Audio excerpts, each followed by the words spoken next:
Greetings fellow guitar travellers, it's Rowan J Parker here, back for another episode of Theory and Harmony. Now, today's episode has been prompted by a message I've received on my website from a gentleman named Jason, surname redacted. He says in this message some very flattering things about my playing, which I'm certainly not going to read out here, otherwise you'll think I'm a neo-maniac, even though I clearly am. So this is his question, right? And this is today's episode. He says this, if you play an A minor chord, I'm sure your ear would hear it as an A minor chord, right? But if the chord was an A minor / C chord, does your ear hear it as an A minor / C chord or as a C major 6 chord?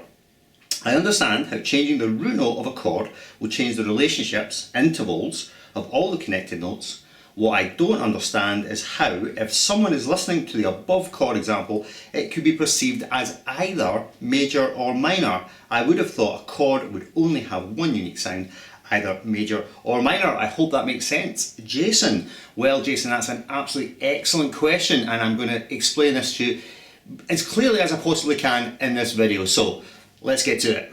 So before we get into it, inevitably I'm going to plug my stuff. So website www.rowanjparker.com, lots of free stuff. There's a store where you can buy things. You can download a ton of my backing tracks for free on SoundCloud, Rowan J Parker. You can follow me on Facebook if you like. I've got a Facebook page you can like if you like. You can support me on Patreon, and this would make a big difference to my ability to continue to make these awesome free videos. So if you want to support me on Patreon, it's Rowan J Parker on Patreon. Okay, right, so on to the question, right? So there's really more than one answer to this, so I'm going to outline the first part of the answer now. Okay, here's the first part of the answer.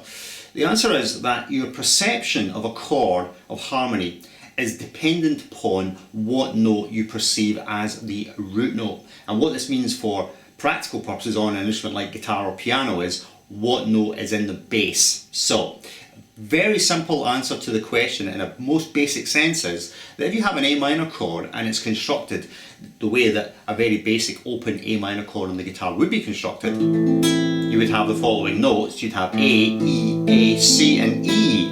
Now in terms of intervallic construction, that's the root, fifth, root, flat and third, minor third, and fifth again.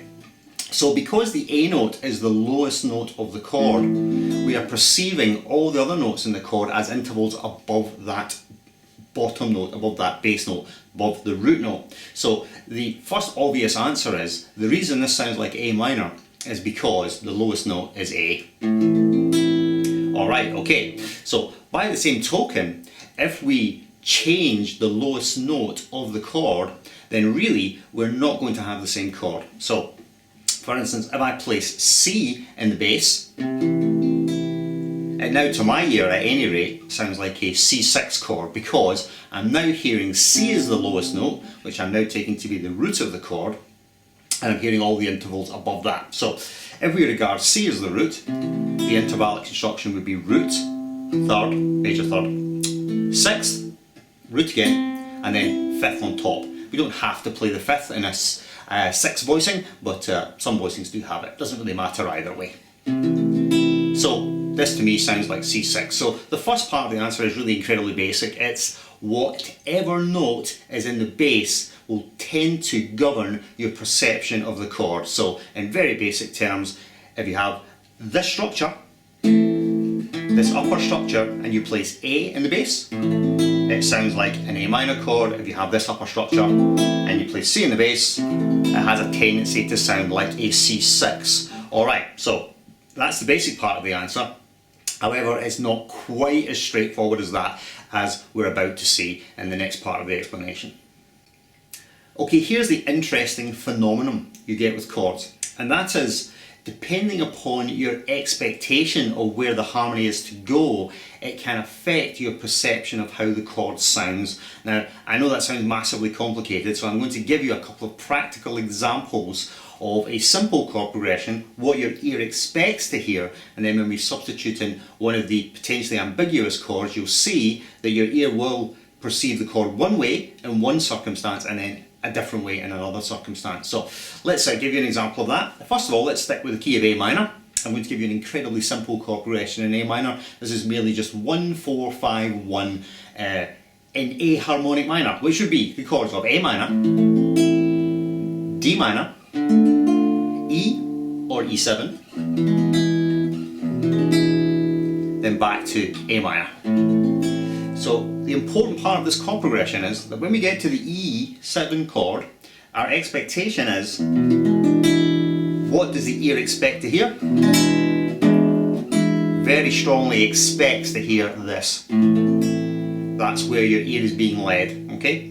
So if at that point, rather than resolving just to an A minor chord, we resolve to an A minor over C, as an A minor chord with C in the bass, our ear, because it still expects to hear A minor, will still perceive this chord as an A minor sound. So let me demonstrate that.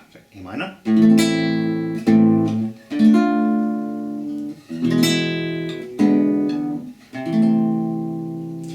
So to my ear at any rate, that sounds really strongly like an inverted minor chord. It sounds like, well, what it is to me, it sounds like an A minor with a third of the chord placed in the bass. So let's do it one more time, see if you agree. A minor.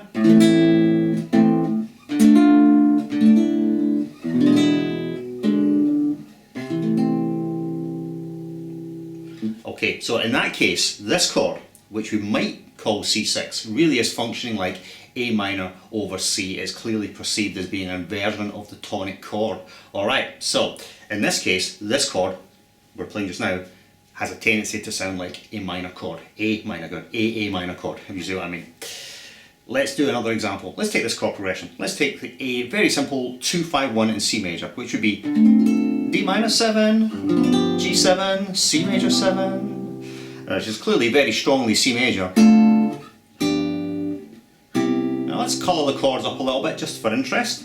Okay, so let's go D minor 9, and let's go G13, then a G7 with a sharp 5. Now let's go to C6. Now, do you hear in this example, this chord now has a very strong major sound. It sounds really like, the way that I interpret that sound is it sounds like C6. Doesn't sound like any sort of A minor, at least not to my ear. My ear is screaming at me, that's a sort of major chord. Yeah, sounds like C6. So do you see that we're obviously playing the same chord shape and the same chord voicing, everything's the same, but because of the surrounding harmony, it will lead us to perceive the chord in one way or another. So the ultimate answer to your question is whether the chord is perceived as being an inverted minor chord or being a root position major 6 chord is going to depend upon the context it's used and upon the surrounding harmony. Okay, so I hope that answers the question for you, Jason. Alright, well, now, if you guys out there have got any more theory questions that you'd like answered, just send me an email on my website. It's www.ronjparker.com, and if it's an interesting question, I'll do a video on it. But even if it's not an interesting question, I'll still reply to your email. Alright, so that'll do for this episode. Hope you've enjoyed that. Interesting, thank you very much for the question, Jason. It was certainly an interesting one. Had me thinking a little bit about chords and harmony, which is always something interesting, something I like to do. So don't forget to check me out on YouTube. If you're not already subscribed, then subscribe, and all the other stuff, you know, Facebook and Twitter if you really must, and help me out on Patreon. Support me on Patreon. It would really make a massive difference to my ability to keep producing all this content. Anyway, that'll do it for now. Till the next episode, farewell. It's Ron J. Parker signing off.